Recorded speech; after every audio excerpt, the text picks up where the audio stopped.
বিদ্যমান তাপপ্রবাহ আগামী ৭২ ঘণ্টা অব্যাহত থাকবে। জলীয় বাষ্প বৃদ্ধির কারণে বাড়তে পারে অস্বস্তি। আবহাওয়াবিদ ডক্টর মোহাম্মদ আবুল কালাম মল্লিক জানিয়েছেন, এপ্রিল মে মাস জুড়েই তীব্র তাপপ্রবাহ থাকতে পারে, যা সর্বোচ্চ ৪২ থেকে ৪৩ ডিগ্রি সেলসিয়াস হতে পারে। সকালে রাজধানীর আগারগাঁও আবহাওয়া অধিদপ্তরে ব্রিফিংয়ে জানানো হয়, দুপুর ১২টা থেকে বিকেল ৪টা পর্যন্ত প্রখর রোদ এড়িয়ে চলতে হবে।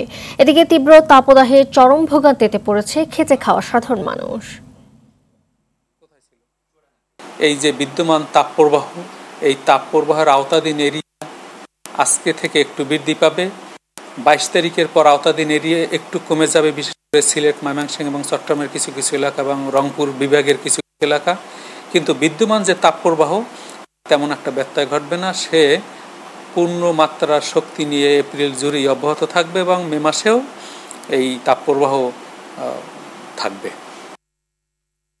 গরমজনিত রোগে আক্রান্ত হয়ে হাসপাতালে বাড়ছে রোগী। এই মুহূর্তে রাজধানীর আগারগাঁওয়ে বাংলাদেশ শিশু হাসপাতাল থেকে সরাসরি যোগ দিচ্ছেন সহকর্মী আশিকুল আলম। আশিক, কি অবস্থা দেখতে পাচ্ছেন হাসপাতালে, আর চিকিৎসকরা কি বলছে এই ব্যাপারে জানাবেন আমাদের।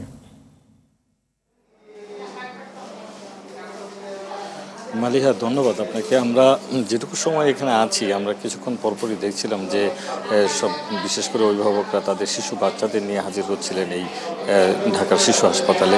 এবং এই আপনি জেনে থাকবেন যে তীব্র তাপদাহে কিন্তু সবচেয়ে বেশি আসলে শিশু এবং বৃদ্ধদের সমস্যাটা বেশি হয় এবং হিট স্ট্রোক হওয়ার সম্ভাবনা থাকে। কিছুক্ষণ আগে এখানে ব্রিফ করছিলেন ডাক্তার দায়িত্বরত চিকিৎসক, তিনি আমাদের যেমনটা বলছিলেন যে তারা ভাইরাসজনিত যেসব রোগ, বিশেষ করে নিউমোনিয়া এবং ঠান্ডাজনিত শ্বাসকষ্ট, এগুলোর এ ধরনের রোগীকে কিন্তু তারা বেশি পাচ্ছেন এবং সবচেয়ে বেশি মুমূর্ষ অবস্থায় শিশুদেরকে পাচ্ছেন। সেক্ষেত্রে তারা বলছেন যে অভিভাবকদেরকে যে তারা সতর্ক, এই তাপদাহের এই সময়টা যাতে সবচেয়ে বেশি শিশুদের ক্ষেত্রে এবং বয়স্কদের ক্ষেত্রে সতর্কতা অবলম্বন করেন এবং অবশ্যই ভিটামিন সি জাতীয় যেসব খাবার আছে সেসব খাবার যাতে শিশুদের খাওয়ানোর দিকে তারা নজর দেন এবং ঠিক তেমনি কিন্তু বয়স্কদের ক্ষেত্রেও যাতে তারা পানি জাতীয় খাবার বেশি খান, সেই বিষয়টির উপর নজর দেওয়ার কথা কিন্তু তারা বলছেন। কিছুক্ষণ আগে ঢাকার আবহাওয়া অধিদপ্তর একটি ব্রিফ করেছিলেন এবং সেখানে কিন্তু আবহাওয়া অফিস থেকে বলা হচ্ছিল যে এই তীব্র তাপদাহ এপ্রিল এবং মে মাস